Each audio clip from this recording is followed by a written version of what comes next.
whirling the wizardry energy. And I remember being down, not on the stage, looking at Dane being like, holy shit, how are you doing that? How are you being that different, that exposed, that willing to be that outrageous?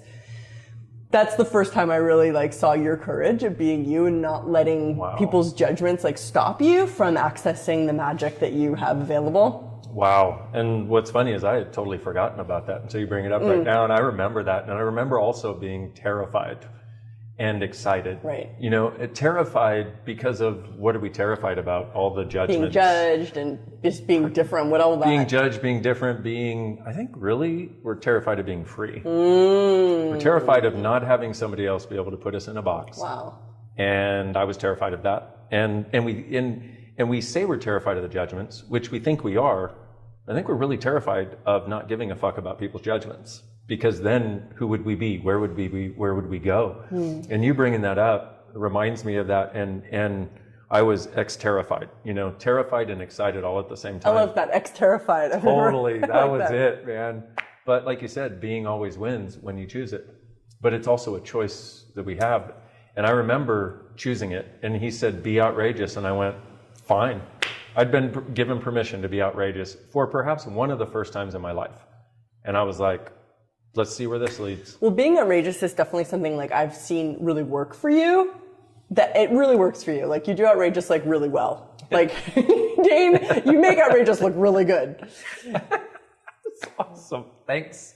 And I know this is like a conversation about being you, and being outrageous doesn't, you being you doesn't mean you're always going to be outrageous. That's not the connection I'm trying to make here at all.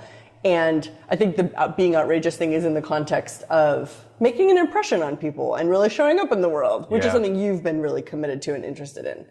True. And being outrageous also is not at all what people think it is, you know? They think it's the overt expression, but in actuality, it's a space of being you're willing to be. And what you allow to go through your head that you wouldn't otherwise allow, you know, and be part of your space. Well, and speaking of outrageous and people who function outrageously, what is that for you? Like, I see you... That's such a good question. When I am constantly questioning every single point of view that I have, and I'm constantly questioning, like, if anybody, even when my GPS tells me what to do, like, take a right here, and I'm like... That's my girl. I don't even believe my GPS. You know, it's like, so I'm constantly questioning. I never believe or buy what anybody says, ever, including myself. And I think that's actually the most outrageous thing about me, is that it's almost impossible to tell me what to do or to get me to believe or buy anything without me really deeply questioning my own awareness. I think that's the most outrageous thing about me.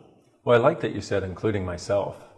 Meaning even your own points of view are up to be questioned. Oh my God, totally. And maybe, you know, truly being us is especially our own points of view are up to be questioned, because unless you're willing to question what you think are your points of view, you don't find out what is your real point of view. Can I give an example of questioning your own points of view? So last night, there was a party here at this house where we were doing the filming. There was an Access staff party. And my husband was here, and we left the party. And we were waiting for our Uber out front, and he gave me like a really great kiss out in the driveway. And the Uber driver? Questioning what's true for me.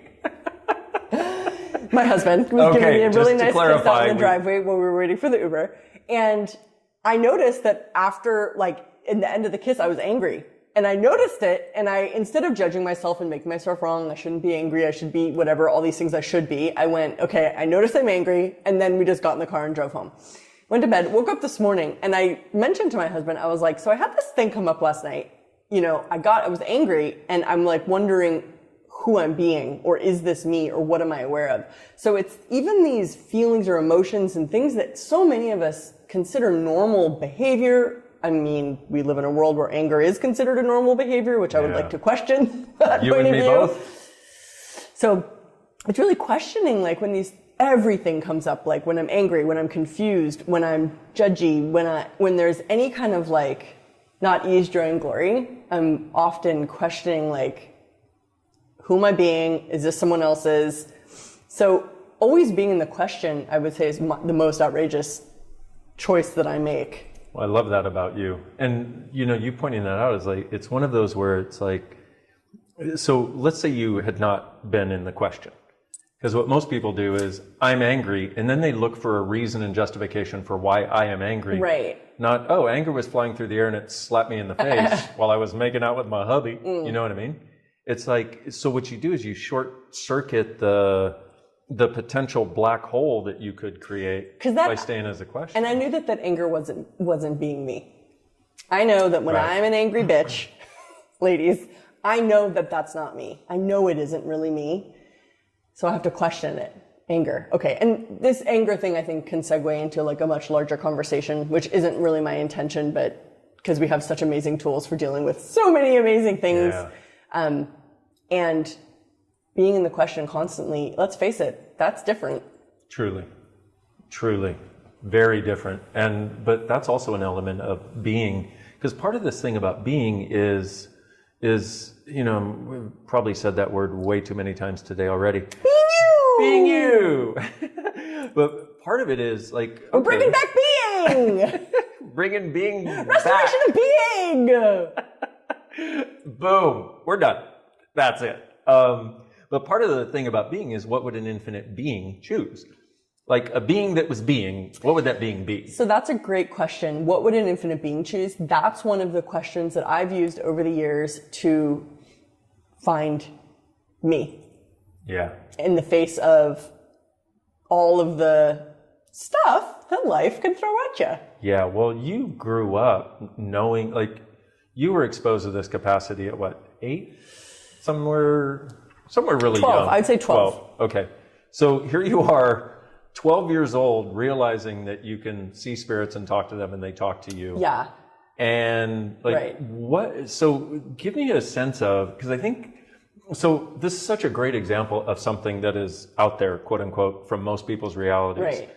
Give me a sense of you navigating that, both whether you call it successfully or unsuccessfully, or you navigating that and getting to what you get to be now, or what you've chosen to be. What I get to be now, that's such a good way of putting it. Right? I am like so pumped at what I get to be now. It's fucking awesome. You mean you like yourself? Oh my God. I do actually. And I love what I get to be in the world. Isn't that awesome? Yeah. Well, I couldn't perform the magic in the world that I desperately desired to see and be and have in the world without liking myself. Because like the more I judged myself, the less I had access to all these energies. Just want to underline, exclamation point that, highlight that. The more I judged myself, the less I had access to all of these energies and all the magic. Because when you judge you do this, and we still haven't heard the answer to the original question, but for me, it's like one of the things I wanted this day to be about was us actually embracing and expressing our magic. Okay. Cool. Because that's really what, for me, that's what being you is actually about. Yeah. But I call it being you because maybe people would be more interested. You know what I mean? It's like, but that's what it is. And the thing that's so relevant about being you is that each and every one of us, well, this is my point of view of it. I'm actually would be interested in your take on it. Each and every one of us is actually required for the whole. So if you won't be you, it becomes this absence of a component that's required to make everything work, and only you can be you. And that's why it's so essential for each and every one of us to be us at all odds, no matter how happy, scary it is, you know. Terrified. Terrified. I like scary too. You know?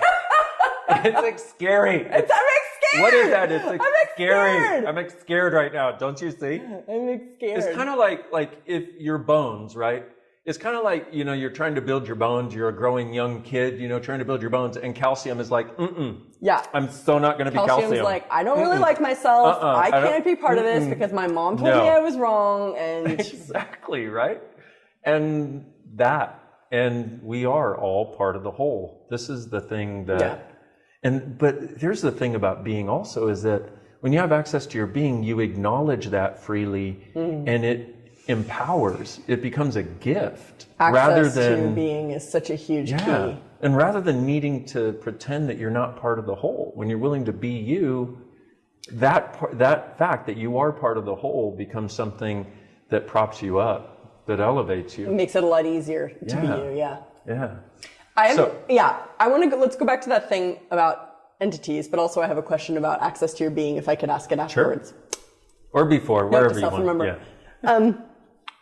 Yeah. So I grew up hearing and talking to ghosts, which as a kid, it's like, that was just what the world was. And then when I got to be a teenager, I didn't really cognitively get that it was different, but I got it was different. I was like, so I shut the door for a lot of my teens, which was really unhealthy for me because I have so much connection to the spirit world that if I suppress it, repress it, try to shut it out, it like distorts into all sorts of depression.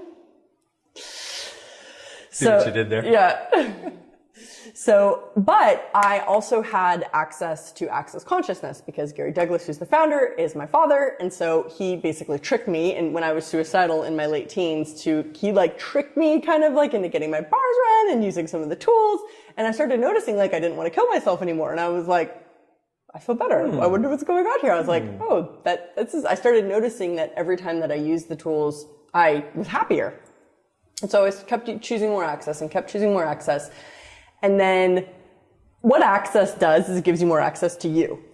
And so one day, I would have been 20, 21. I was in my apartment in Southern California and it was like literally someone's flipped on the light switch. There were so many entities in my like tiny little living room. I literally couldn't see the other side of the room and I knew it was ghosts and I excarried right out of there. I terrified myself. Smoke trail leaving right out of building.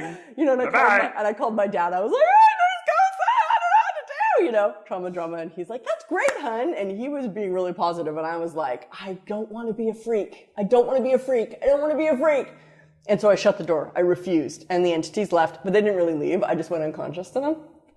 And then 3 months later, I was out at my dad's house complaining because my life was not going well. I was tired all the time. I wasn't happy. I couldn't find my direction. I just couldn't everything wasn't really working. And I was complaining and he says, well, what did you refuse to do?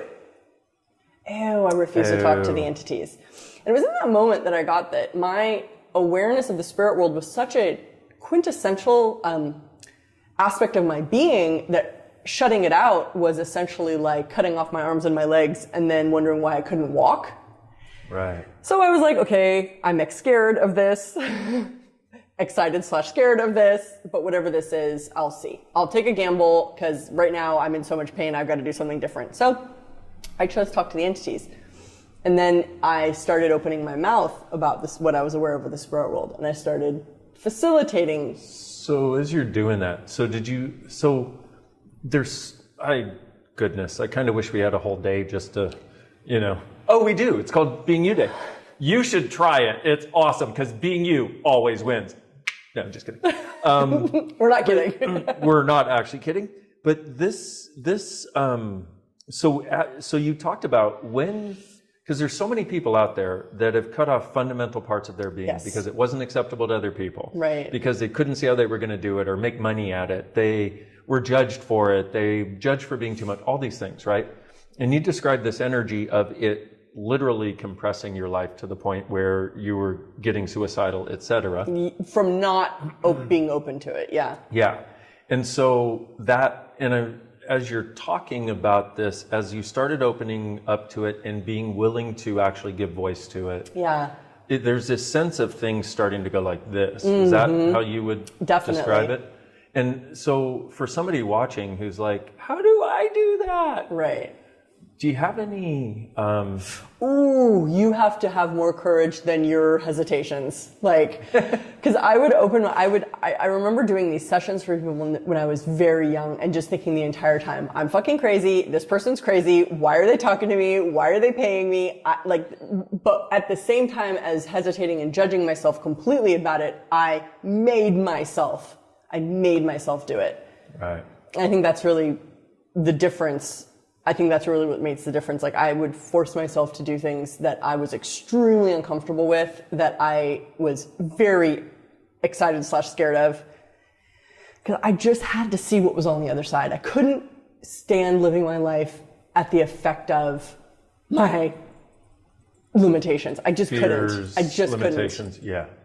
Okay, so there's a common theme in what we both talked about, that being exterified and doing it anyway. Yes. You know, and that one choice, and it's not just one choice you make. It may be the first time you make it, maybe a really big choice. I'm still making uncomfortable. Yeah, you and me both. Yeah.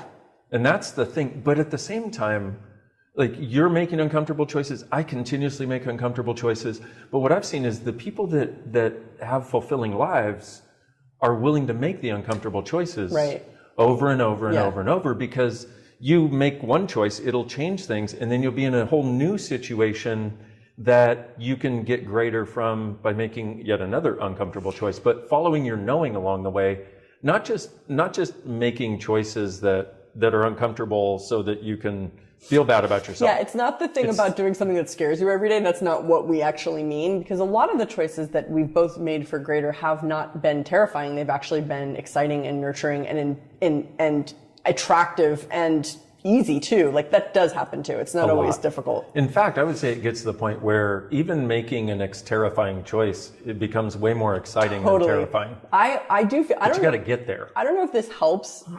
I don't know if this helps, but from what now I can deal with very difficult, challenging things almost all on my own, because I have enough practice at trusting my knowing, making the choice, and having it work better than I could have imagined, that I know how this works now. Yeah. Like, I don't hesitate. I know where to put my foot and then to let the door open. So it does get easier in a way. I personally, I would say it gets a lot easier. And at least from my experience, because I used to be terrified of choosing.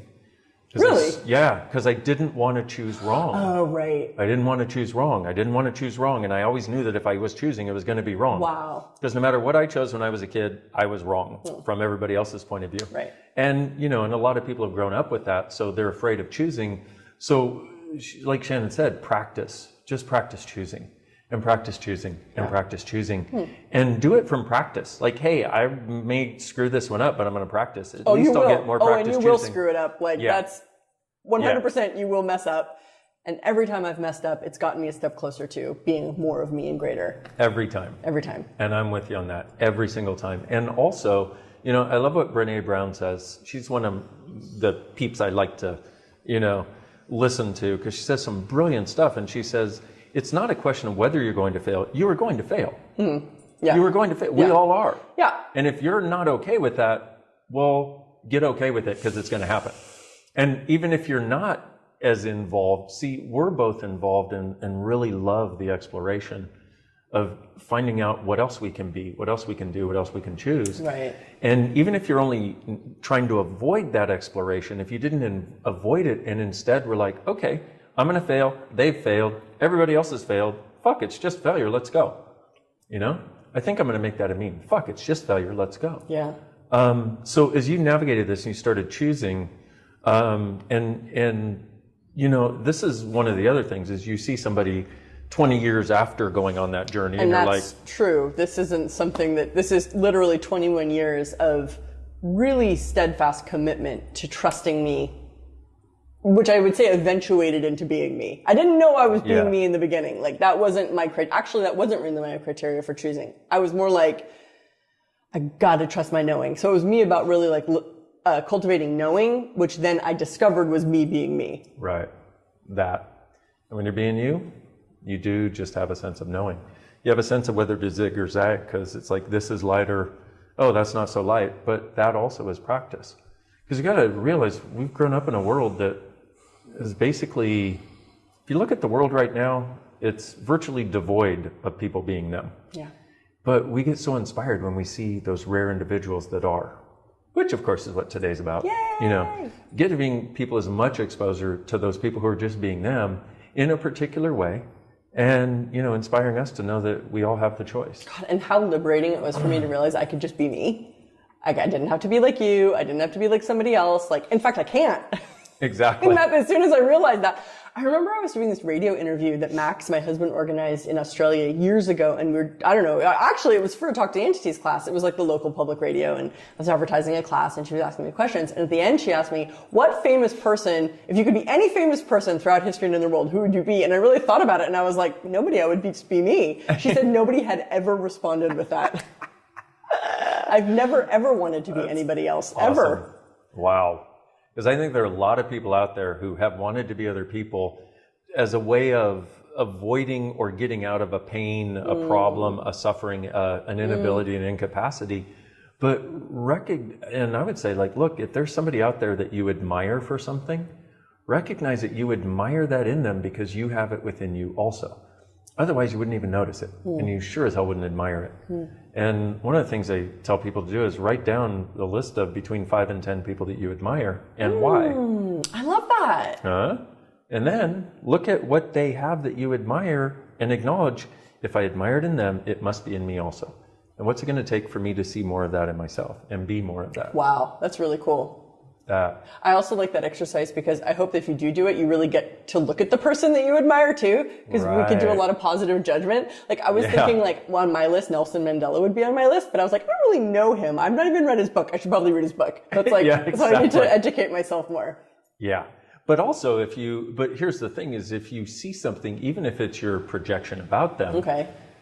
And like, okay, here's somebody who's willing to make the tough choices, who lives from the power of his convictions, as far as we know. Yeah. You know, like these different things. It's like, okay, well then maybe somebody who admires him, which I do also, has that way more than they've been acknowledging.